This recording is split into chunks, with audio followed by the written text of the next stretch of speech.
Halo teman-teman, saya Nikolaw Antonio Waswado Santos, NPM 203-100. Saya dari institusi STKIP Widya Yuwana akan mereview buku dengan judul Problematika Perkawinan Katolik, Kumpulan Kasus Perkawinan, Tinjauan Hukum Perkawinan. Oke, yang pertama, pasti teman-teman sudah tahu apa itu perkawinan. Begini saja, jangan dulu mengetahui seperti apa gambaran perkawinan secara detail, secara hukumnya. Tapi seenggaknya kita tahu secara umum apa itu perkawinan. Nah, di dalam dokumen Gaudium et Spes sendiri, di sini juga dicantumkan perkawinan itu apa. Perkawinan itu adalah persekutuan hidup dan kasih suami istri yang mesra yang diadakan oleh Sang Pencipta dan dikukuhkan oleh hukum-hukumnya, dibangun oleh janji pernikahan atau persetujuan pribadi yang tidak dapat ditarik kembali.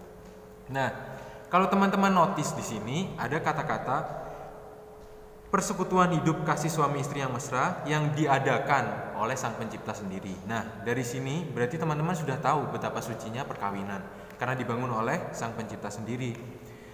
Dan di dalamnya atau perkawinan ini sendiri adalah sebagai contoh gambaran Kristus, seperti gambaran hubungan Kristus dan gerejanya, begitu mesra. Karena itu perkawinan ini harus dipandang sebagai suatu hal yang luhur dan terhormat. Lalu teman-teman juga di dalam perkawinan itu sendiri tidak hanya satu orang saja, misalnya suami saja atau istri saja, tidak bisa dikatakan itu sebagai perkawinan. Karena perkawinan itu sendiri merupakan persatuan dari suami dan istri seperti dicantumkan dalam Injil Matius 19 ayat 6, yaitu bukan lagi dua melainkan satu daging. Yang dimaksud di situ adalah suami dan istri itu sendiri. Dan kemudian pasti kita sadar atau kita mengetahui bahwa di luar sana tidak hanya ada satu agama atau hanya Katolik saja. Tetapi di luar sana ada saudara kita Muslim, Hindu, Buddha, dan mereka juga memiliki aturan-aturan sendiri dalam perkawinan. Mereka memiliki aturan-aturan yang juga perlu kita ketahui karena konteksnya di sini kita sebagai calon katekis. Apa salahnya kita mempelajari banyak hal. Lalu di dalam perkawinan itu, di dalam peraturan perkawinan itu, ya juga tidak hanya terdiri dari satu perkawinan saja. Nah, untuk membantu, pertama kita harus sadar dulu. Pertama itu tadi kita harus sadar bahwa setiap agama memiliki aturan perkawinannya sendiri. Nah, di buku ini yang akan kita bahas adalah tentang hukum perkawinan Katolik di dalam perkawinan Katolik. Bukunya seperti ini. Nah, buku ini di dalamnya terdiri dari beberapa kasus-kasus perkawinan Katolik yang konkret, yang nyata, dan di dalamnya juga ada solusi-solusi seperti itu. Buku ini dikarang oleh Romo Silvester Susianto Budi MSF, diterbitkan oleh Canisius pada tahun 2019. Tebal buku ini ada 8 halaman pengantar seperti prakata, kata pengantar, daftar isi, dan untuk halaman intinya atau inti pembahasan dari buku ini berjumlah 72 halaman. Di buku ini penulisnya atau Romo Silvester ini berharap supaya kita bisa membaca buku ini dan kita bisa memahami kasus-kasus konkret di dalam perkawinan, terutama perkawinan Katolik, atau kita juga bisa memahami hukum-hukumnya. Lalu untuk membantu pemahaman kita, beliau memberikan solusi juga di dalam buku ini. Jadi buku ini terdiri dari contoh kasus dan pembahasannya juga seperti ini. Jadi ini contoh kasusnya. Kalau teman-teman mau baca buku ini contoh kasusnya. Lalu ini pertanyaan yang mendasar atau garis besar kasus ini apa? Lalu kemudian ini solusinya.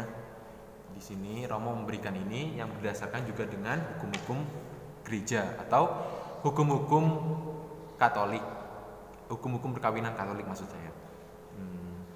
Lalu buku ini juga cukup menarik bagi saya karena apa? Pertama, di buku ini memiliki bahasa yang sangat mudah dipahami untuk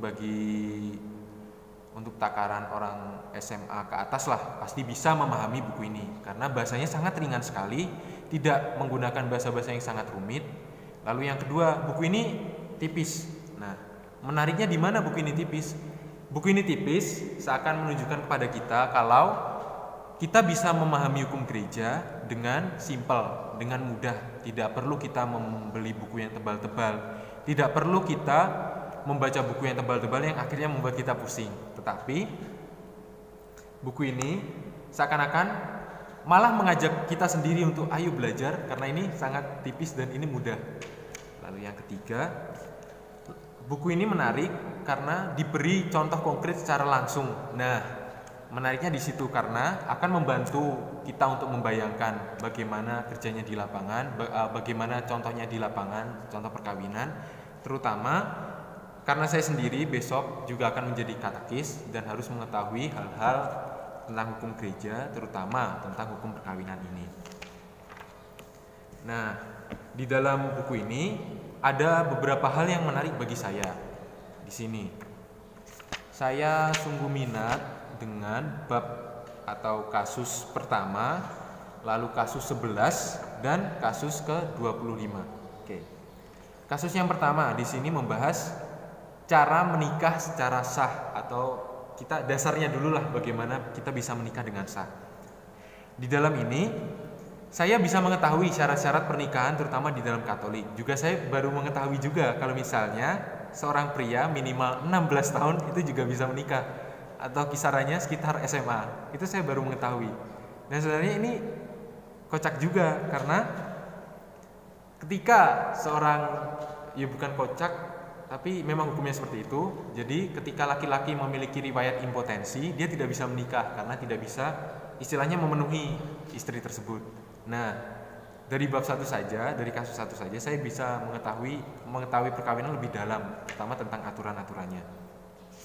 Lalu yang bab 11 ada pendidikan anak secara Katolik. Oke, di sini kasus ini dilatar belakangi oleh kasus perkawinan beda agama. Nah, perkawinan beda agama yang dimaksudnya itu ketika misalnya ada A beragama Katolik menikah dengan si B dari agama Muslim atau agama lainnya.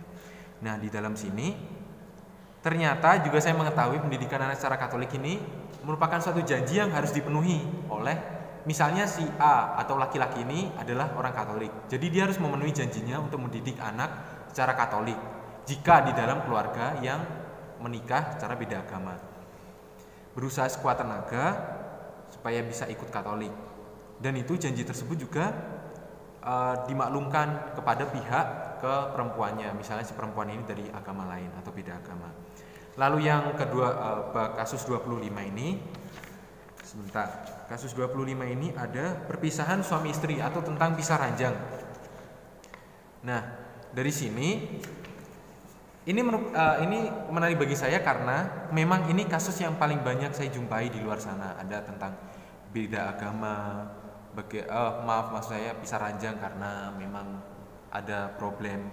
Nah, di sini memang gereja menyikapinya tidak menceraikan, tetapi jika memang dalam suami atau istri ini ada suatu permasalahan yang memang tidak kuat atau tidak bisa ditahan lagi, gereja memberikan seperti keluasan supaya mereka berpisah dulu agar mereka bisa saling mengkoreksi, bisa saling mengintrospeksi diri, apa yang salah dari dalam diri saya, apa yang kira-kira kurang saya berikan kepada suami atau istri saya. Dan ketika mereka sudah siap untuk kembali lagi, nah mereka juga bisa kembali lagi menjalin hubungan yang dikatakan baru lagi dengan belajar dari pengalaman yang lama. Oke, kalau dari saya sendiri, buku ini mengajarkan saya untuk mengetahui hukum Katolik, karena besok saya juga akan menjadi katekis, orang yang akan mengurusi tentunya orang yang tidak jauh-jauh dari hukum gereja. Dan ini itu yang pertama, membuat saya mengetahui aturan-aturan dalam perkawinan Katolik. Lalu yang kedua, menambah pengetahuan saya jika kelak memang ada umat atau orang dalam paroki yang hendak mengurus pernikahan, saya bisa menggunakan pengetahuan ini. Lalu yang ketiga, saya bisa mengetahui kira-kira apa saja yang bisa saya siapkan untuk saya menikah kelak. Kira-kira berkas apa saja, surat-surat apa saja yang bisa saya siapkan, lalu aturan-aturan apa saja yang bisa saya siapkan. Nah, sekian dari saya. Terima kasih. Semoga teman-teman juga berminat membaca buku ini. karena buku ini menurut saya sangat bagus. Terima kasih.